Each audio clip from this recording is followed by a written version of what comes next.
ದಿನ ಶ್ರೀ ಕ್ಷೇತ್ರ ಚುಂಚನಗಿರಿ ಮಹಾಸಂಸ್ಥಾನ ಮಠ ಕುಂದೂರು ಮಠ ಶ್ರೀ ಆದಿಶಕ್ತಿ ಮೇಡಮ್ನವರ ಅಮಾವಾಸ್ಯೆ ಪ್ರಯುಕ್ತ ಒಂದು ವಿಶೇಷವಾದ ಹೋಮ ಕಾರ್ಯಕ್ರಮವನ್ನು ಶ್ರೀ ಶಂಭುನಾಥ ಸ್ವಾಮೀಜಿಯವರ ಒಂದು ಬರ್ತ್ಡೇ ಪ್ರಯುಕ್ತ ವಿಶೇಷ ಕಾರ್ಯಕ್ರಮ ಹಮ್ಮಿಕೊಂಡಿದ್ದರು.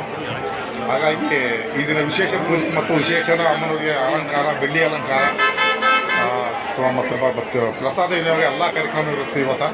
ಅದೇ ರೀತಿ ಪ್ರತಿ ಅಮಾವಾಸ್ಯೋತ್ಸವ ಈ ಕ್ಷೇತ್ರದಲ್ಲಿ ಇದೇ ರೀತಿ ನಡ್ಕೊಂಡು ಬರುತ್ತೆ. ಮುಂದಿನ ದಿನಗಳಲ್ಲಿ ತುಂಬ ಅದ್ದೂರಿಯಾಗಿ ಮಾಡಬೇಕು ಅಂತ ಸ್ವಾಮೀಜಿಯವರು ಆಶಪಟ್ಟಿದ್ದಾರೆ.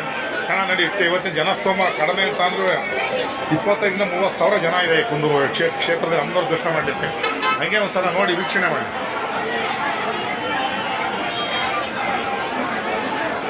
ಇಷ್ಟೊಂದು ಜನ ಇದ್ದಾರೆ, ವೆಹಿಕಲ್ಸ್ ಎಷ್ಟಿದೆ, ಸ್ವಾಮೀಜಿಯವರು ಬರ್ತಾರೆ.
ಶಿವದೇವತಾಯ ಸ್ವಾಹಾ ಶಿವದೇವತಾಯ ನಮಃ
ಓಂ ಸೆಕೆಂಡ್ ವಿಡಿಯೋ ಅಲ್ಲಿ ಜಾತ್ರೆ ತೋರಿಸ್ತೀವಿ. ಎಲ್ಲ ಕ್ಯಾರ್ಗಳು ದೊಡ್ಡವು ಅಲ್ಲಿ ಇಡ್ಸಿದ್ನಲ್ಲ ತಂದು ಮನೆಗೆ ಇಡಿಸ್ಬೇಕು.